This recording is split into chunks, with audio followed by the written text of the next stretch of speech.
പറഞ്ഞ എല്ലാവർക്കും എന്റെ സ്നേഹവന്ദനം.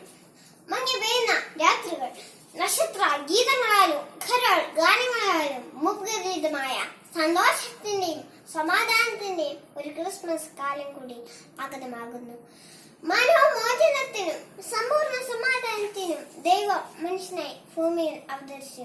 ലോകത്തിന്റെ മുഴുവൻ രക്ഷകനായി സകല മനുഷ്യർക്കും പ്രത്യാശയ്ക്ക് പുൽക്കൂട്ടിൽ പിറന്ന ഉണ്ണിയേശുവിന്റെ തിരുപ്പിറവിക്കായി ലോകം ഒരുങ്ങുകയാണല്ലോ. കുട്ടികളായ നാം ഓരോരുത്തരും ക്രിസ്മസ് ട്രീയും പുൽക്കൂടും ഒരുക്കുന്ന തിരക്കിലായിരിക്കും. ഹൃദയത്തിന്റെ കോണിൽ ഒരു വാൽ നക്ഷത്രത്തിന്റെ പ്രകാശപാത, മനസ്സിൽ നിന്ന് ഒരു ഉണർത്തുപാട്ട്, അത്യുന്നതങ്ങളിൽ ദൈവത്തിന് സ്തുതി, ഭൂമിയിൽ ദൈവകൃപ ലഭിച്ചവർക്ക് സമാധാനം. ഇത് തന്നെയാണ് ക്രിസ്മസിന്റെ സന്ദേശം. ക്രിസ്മസിന് മറ്റൊരു വിശേഷണം കൂടിയുണ്ട്, മാറ്റത്തിന്റെ തിരുനാൾ. നമ്മുടെ ജീവിതത്തിൽ നാം ഒട്ടും വില കൽപ്പിക്കാത്ത ചെറിയ കാര്യങ്ങൾക്ക് സ്വന്തം ജീവനോളം തന്നെ വിലയുണ്ടെന്ന് തെളിയിച്ച യേശു ക്രിസ്തുവിന്റെ ജന്മദിനത്തിന് ഇതിലും ആപ്തമായ എന്തു വിശേഷണമാണ് നമുക്ക് നൽകുവാനാവുക? ദൈവം മനുഷ്യരൂപത്തിൽ വിണ്ണിൽ നിന്ന് മണ്ണിലേക്ക് ഇറങ്ങിയ ആ സുദിനം സമൂഹം മാറ്റി നിർത്തിയ ആളുകളുടെ ഇടയിലേക്കാണ് മാലാഖ സന്തോഷത്തിന്റെയും ആനന്ദത്തിന്റെയും നല്ല വാർത്തയുമായി കടന്നു ചെല്ലുന്നത്. ഒരു വ്യക്തിയുടെ പ്രയാസം മനസ്സിലാക്കാൻ ആ വ്യക്തിയുടെ സ്ഥാനത്ത് നമ്മെ തന്നെ ഒന്ന് സങ്കല്പിച്ചാൽ മതിയെന്ന് എസ്.കെ. പൊറ്റക്കാട് ഒരു ദേശത്തിന്റെ കഥ എന്ന നോവലിൽ പറയുന്നത് പോലെ, സമൂഹത്തിന്റെ അരികിൽ നിന്ന് മാറ്റപ്പെട്ടവരുടെ വിഷമങ്ങൾ മനസ്സിലാക്കാനാണ് യേശു ക്രിസ്തു പുൽക്കൂട്ടിൽ ജനിച്ചത്. ക്രിസ്മസിന് ഒരുങ്ങുമ്പോൾ നമ്മുടെ എല്ലാവരുടെയും ആഗ്രഹം എങ്ങനെ മനോഹരമായി പുൽക്കൂട് വീടിനുമ്പിൽ നിർമ്മിക്കാമെന്നതാണ്. 2000 വർഷങ്ങൾക്ക് മുമ്പ് ബേത്ലഹേമിലെ കാൽത്തൊഴുത്തിൽ ജനിച്ച ക്രിസ്തു ഇന്ന് പിറക്കാൻ ആഗ്രഹിക്കുന്നത് നമ്മുടെ വീടിനുമ്പിലെ പുൽക്കൂട്ടിലല്ല, നമ്മുടെ ഹൃദയമാകുന്ന പുൽക്കൂട്ടിലാണ്. വിശുദ്ധ പൗലോസ്ലീഹ പറയുന്നത് പോലെ നമ്മുടെ ശരീരമാണ് ദൈവത്തിന്റെ ആലയം, ഹൃദയം സക്രാരി. ഒരുക്കേണ്ടതും വൃത്തിയാക്കേണ്ടതും നമ്മുടെ ഹൃദയത്തെയാണ്. പുൽക്കൂട് ഒരു തിരിച്ചറിവാണ്. മനുഷ്യന്റെ ഇല്ലായ്മകളിലേക്കും നിസ്സാരതകളിലേക്കും ഇറങ്ങി വരുന്നവനാണ് ദൈവം എന്നുള്ള തിരിച്ചറിവ്.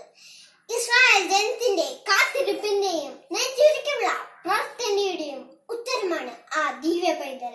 നാം ആയിരിക്കുന്ന പാവത്തിന്റെ അവസ്ഥയിൽ നിന്ന് പുൽക്കൂട്ടിലേക്ക് തിരിച്ചു നടക്കേണ്ട ദിനങ്ങളാണ് ക്രിസ്മസ് ദിനങ്ങൾ. ക്രിസ്മസ് ആഘോഷങ്ങളിൽ നിന്ന് മങ്ങിപ്പോയ ക്രിസ്തുവിനെ തിരിച്ചു കൊണ്ടുവരാനുള്ള ശ്രമങ്ങളുടെ ഭാഗമാണ് പുൽക്കൂട്. ഗോച്ചിയാമ്പലിയിലാണ് ഇതിന് തുടക്കം കുറിച്ചത്. ഇതിന്റെ അമരക്കാരൻ വിശുദ്ധ ഫ്രാൻസിസും, പരിശുദ്ധ അമ്മയെ പോലെ നമ്മിൽ ഒരുവാകുന്ന രക്ഷകൻ നമ്മെ സഹോദര സ്നേഹത്തിലേക്കും ത്യാഗനിർഭരമായ ജീവിതത്തിലേക്കും നയിക്കട്ടെ. പുൽക്കൂട്ടിലാണ് ദാരിദ്ര്യം ബഹുമാനിക്കപ്പെടുന്നത്, എളിമ പ്രകടമാകുന്നത്. ദൈവത്തിന്റെ വസ്ത്രമാണ് എളിമ. പുൽക്കൂട്ടിലെ ഉണ്ണീശോയിൽ നിന്ന് അകന്നു പോകുന്നതല്ല യഥാർത്ഥ സന്തോഷം. പുൽക്കൂട്ടിലെ ഉണ്ണീശോയ്ക്കൊപ്പം ഒരുമിച്ച് നിൽക്കുന്നതാണ് യഥാർത്ഥ സന്തോഷം. വിശുദ്ധ ലൂക്കായുടെ സുവിശേഷം 2-ാം അധ്യായം 52-ാം വാക്യത്തിൽ ഇങ്ങനെ പറയുന്നു: യേശു ജ്ഞാനത്തിലും പ്രായത്തിലും ദൈവത്തിന്റെയും മനുഷ്യരുടെയും പ്രീതിയിലും വളർന്നു വന്നു. അതുപോലെ നാമും നമ്മുടെ മാതാപിതാക്കളെ സ്നേഹിച്ചും ബഹുമാനിച്ചും അനുസരിക്കുകയും ചെയ്യണമെന്ന് യേശു നമുക്ക് വഴികാട്ടിത്തരുന്നു. നാം ഓരോരുത്തരും സ്വർഗത്തിൽ നിന്ന് പിറന്നു വീണ മാലാഖമാരാണെന്ന് കരുതിയാലോ? നമ്മുടെ ഒഴുകി വീണ ചിറകുകൾ തിരിച്ചു തന്ന് നമ്മെ സ്വർഗത്തിലേക്ക് കൂട്ടിക്കൊണ്ടു പോകാനാണ് യേശുദേവൻ എല്ലാ വർഷവും ക്രിസ്മസ് നാളുകളിൽ നമ്മുടെ എല്ലാവരുടെയും ഹൃദയങ്ങളിൽ വന്ന് തീർക്കുന്നത്. 1000 പുൽക്കൂട്ടിൽ ഉണ്ണി പിറന്നാലും നമ്മുടെ ഹൃദയത്തിൽ ഉണ്ണി പിറന്നില്ലെങ്കിൽ ക്രിസ്മസ് ആഘോഷങ്ങൾക്ക് ഒരർത്ഥവുമില്ല. സുഹൃത ജപങ്ങൾ ചൊല്ലിയും ത്യാഗപ്രവർത്തികൾ ചെയ്തും ഉണ്ണീശോയ്ക്ക് നൽകാനുള്ള വളയും തൊപ്പിയും ഒക്കെ നമുക്ക് ഒരുക്കാം.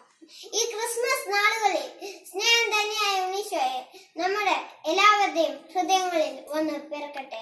നന്മയുള്ള പിറവി തിരുനാളിന് നമുക്ക് കാത്തിരിക്കാം.